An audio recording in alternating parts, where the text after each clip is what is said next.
আবার অনেকটাই শয়তান ধোঁকা দেয় কি দরকার মাহফিলে যাওয়া খেতাটা মুড়ি দিয়া ঘুমাইছে বড্ড আরাম লাগে কথা ঠিক কিনা এই শয়তান আমাদের প্রকাশ্য শত্রু কথা বলে ঠিক কিনা এই শয়তান এক সুরত মানুষকে ধোঁকা দেয় জোরে কর নাউযুবিল্লাহ কি সুরতে ধোঁকা দেয় নেক্সট সুরতে কেমনে নেক্সট সুরতে ধোঁকা দেয় শুনবেন এই শয়তান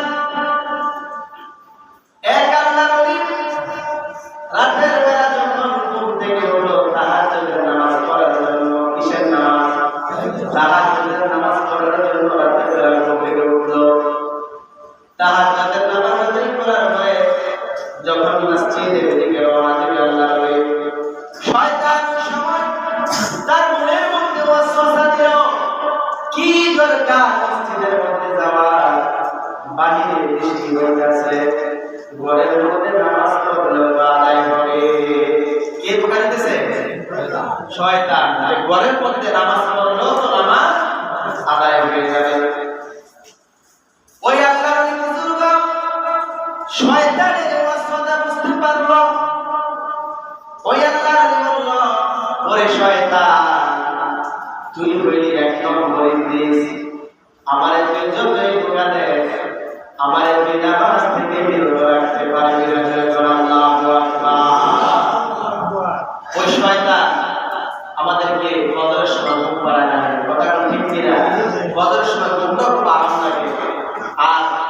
অনেক সময় দেখা যায় যে ঘুমে আজানের কিছুক্ষণ আগে ঘুম ভাঙিয়ে যায় আবার আজানটা দেওয়ার পরে চোখটা লাগে কথা বলে ঠিক কিনা শরীর টিপা দিলেও এত মজা লাগে না ফজর আজানের পরে ঘুমটা যে মজা লাগে ঠিক কিনা বাবা আল্লাহ বলে শয়তান ইরে শয়তান তুই আমারে যত ধোঁকা দেস আমারে নামাজ থেকে বিরত রাখতে পারবি না কারণ আমি কোনদিন জামাত তরক করি না আল্লাহু আকবার শয়তান যখন দেখতে পাইল ওই আল্লাহ কোনোভাবে ফজরের নামাজ থেকে বিরত রাখতে পারতেছে না বাহিরে হইতেছে বৃষ্টি কি হইতেছে সবাই বৃষ্টি সবাই আসলে এখানে ঘুমে ধরছে বাইরে কি হইতেছে বৃষ্টি শয়তান কয় যেহেতু নামাজ থেকে বিরত রাখতে পারলাম না দেখি আরেকটা কি বুদ্ধি দিয়া তার সওয়াব থেকে বঞ্চিত করা যায় জোরে করা আল্লাহু আকবার শয়তান তাকে ওই আল্লাহকে শয়তান মনের মধ্যে ওয়াসওয়াসা দিল শয়তান এসে তার সামনে হাজির হয়ে গেল বাইরে বৃষ্টি হইতেছে তুমি যেহেতু নামাজে পড়তে যাইবা তুমি পরে আসার খাইতে পারো ব্যথা পাইতে পারো আমি তোমার কোলে নিয়ে মসজিদের মধ্যে দিয়ে আসি কোলের মধ্যে নিয়ে মসজিদে দিয়ে আসি তখন আল্লাহ বলে যে আসলে বিষয়টা খারাপ কথা বলে ঠিক কিনা কোলের উপরে নিয়ে মসজিদের মধ্যে দিয়ে আসে তাহলে আনন্দ তাই না চিন্তা করলো বাইরে যদি বৃষ্টি কাদা হয়ে গেছে পরে আবার যদি পাউডার হয়ে বসে বাইক গেলায় তাহলে আমার কে দেখতে রাখবো এই চিন্তা করার পরে শয়তান যখন তাকে কোলে নিয়ে মসজিদের মধ্যে দিতে দেওয়ার জন্য প্রস্তাব দিল আল্লাহ ওই রাজি হয়ে গেল শয়তান তাকে কোলে করে মসজিদের মধ্যে নিয়ে গেছে আর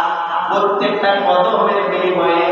1 বছরের নফল ইবাদতের সওয়াব চলে বলে সুবহানাল্লাহ যে ব্যক্তি আযানের পরে ফরজ নামাজ আদায় করার জন্য বাড়ি থেকে বের হয়ে যায় তার প্রত্যেকটা কদমের বিনিময়ে আল্লাহ 1 বছরের নফল ইবাদতের সওয়াব লিখে রেখেছেন সুবহানাল্লাহ শয়তান কি পরিমাণে চিন্তা করে সে তারে কোলে করে নিয়ে মসজিদের মধ্যে দিয়ে আসছে তো শয়তানের যারা সালাফি আছে আর সহযোগী আছে না ইবলিস ছিল শয়তানের মধ্যে চেয়ারম্যান শয়তানের মধ্যে কি চেয়ারম্যান অন্য যে শয়তানরা আছে সব শয়তানরা বলে আপনার মতো লিডার আমরা মানি না আপনাকে আমরা চেয়ারম্যান বানাইছি আপনাকে কি এই জন্য আমরা চেয়ারম্যান বানাইছি নাকি নামাজ পড়তে যেন না যায় সেই বুদ্ধি আপনি দেওয়ার কথা অথচ আপনি কোলে করে মসজিদের মধ্যে দিয়ে আসলেন আপনাকে আমরা চেয়ারম্যান বানাইছি সামনের বছর আপনারে আমরা মেম্বার বানাবো না সামনের বছর আপনারে মেম্বার বানাবো না ইংলিশ কয় আরে খারাপ কি জন্য আমি কোলে করে নিয়ে মসজিদের মধ্যে দিয়ে আসছি এটা আগে আমার কথাটা করা শুরু তখন অন্য শয়তানরা একজন আরেকজনকে বলল যে ঠিক আছে থাম যেহেতু লিডার আমাদেরকে থামতে বলছে কি আমাদেরকে যুক্তিটা দেখায় আমরা একটু শুনি ওই লিডার বলল যে দেখ আমি তাকে প্রথম ওয়াসওয়াসা দিছি সে যেন নামাজের মধ্যে না যায় আমি যখন দেখতে পারলাম যে কোনোভাবেই তাকে জামাত থেকে আমি বিরত রাখতে পারতেছি না, তখন আমি চিন্তা করলাম জামাত থেকে বিরত রাখতে পারতেছি না, প্রত্যেকটা কদমের বিনিময়ে তো 1 বছরের নফল ইবাদতের সওয়াব হয়। আমি দেখি তারা কেমনে এই নফল ইবাদতের কতগুলো কায়েদ লাগে, কতগুলো কায়েদ দিয়ে মসজিদের মধ্যে যেতে হয়, কত বছরের নফল ইবাদতের সওয়াব হয়ে যাবে। এই জন্য আমি এই সওয়াব থেকে তারা বঞ্চিত করে দিয়েছি। জোরে বলেন আলহামদুলিল্লাহ। তাহলে শয়তান নেক্সট করে ধোঁকা দিল না, তাকে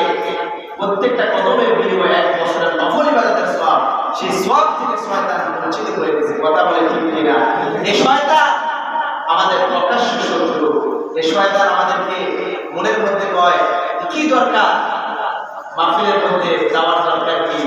বাড়িতে শুয়ে শুয়ে তো মাইকের আওয়াজ শোনা যায়। কথা বলে ঠিক কিনা? বাড়িতে বসে ওয়াজ শোনা আর এই জায়গার মধ্যে এসে আলোচনা কোরআন হাদিসের পড়াশোনাকে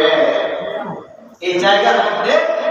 রহমতের ফোয়ারা চলতেছে। জোরে বলেন সুবহানাল্লাহ। সম্মানিত মুসল্লিয়ানে কেরাম,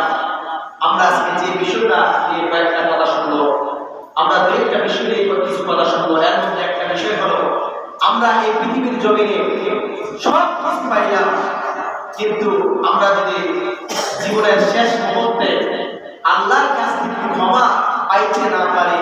তাহলে আমাদের কোনো হতভাগ্য আর কেউ নাই।